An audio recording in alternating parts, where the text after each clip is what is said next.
आमराई रस्ता ते डॉक्टर बाबासाहेब आंबेडकर पुतळा या दरम्यानच्या रस्त्याचे डांबरीकरण करावे या मागणीसाठी विमानतळ सल्लागार समितीचे सदस्य मधुकर भुसळे बापू यांनी लाक्षणिक उपोषण करण्याचा इशारा दिल्यानंतर अवघ्या 24 तासात मागणीप्रमाणे डांबरीकरण पॅचवर्कच्या कामास सुरुवात करण्यात आली। काम करण्यास चालढकल करणाऱ्या ठेकेदाराला मधुकर भुसळे बापू यांच्या पाठपुराव्यामुळे महापालिकेने तात्काळ काम सुरू करण्यास भाग पाडले। मुसळे यांनी सातत्याने केलेल्या पाठपुराव्याला यश आले असून या परिसरातील नागरिकांच्यात समाधान व्यक्त होत आहे। ज्ञानेश्वर मंदिर आमराई रोड ते डॉक्टर बाबासाहेब आंबेडकर पुतळा या रस्त्यावर मजरेवाडीहून येणारी मुख्य जलवाहिनी टाकण्यासाठी सुमारे 6 महिन्यापूर्वी रस्ता खोदला होता। त्या ठिकाणी पाईपलाईनचे काम पूर्ण होऊन 3 महिने लोटले तरी रस्ता तयार करण्यात आला नव्हता। या वारंवार अपघात होत होते।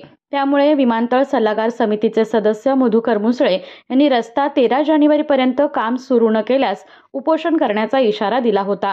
त्यानंतर प्रशासनाची चक्रे गतीने फिरली।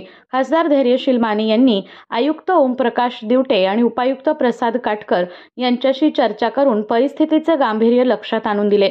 उपायुक्त काटकर यांनीही यापूर्वी बैठक घेऊन मक्तेदारांना तात्काळ काम करण्यास सांगितले होते, मात्र ठेकेदार चालढकल करीत होता।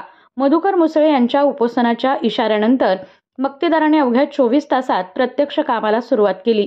या रस्त्यावर होणारे अपघात, गाड्यांचे होणारे नुकसान आणि नागरिकांना सोसावा लागणारा मनस्ताप या गोष्टींचा विचार करून मधुकर भुसळे यांनी या रस्त्याच्या डांबरीकरणासाठी सातत्याने पाठपुरावा केला।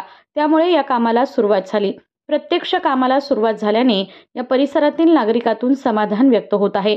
मधुकर भुसळे बापू, अल्पेश गोगड, विमलकुमार बंब, ज्योतिराम बर्गे, प्रमोद खुडे, महेश दुधाने आदींनी जागेवर जाऊन प्रत्यक्ष कामाची पाहणी केली।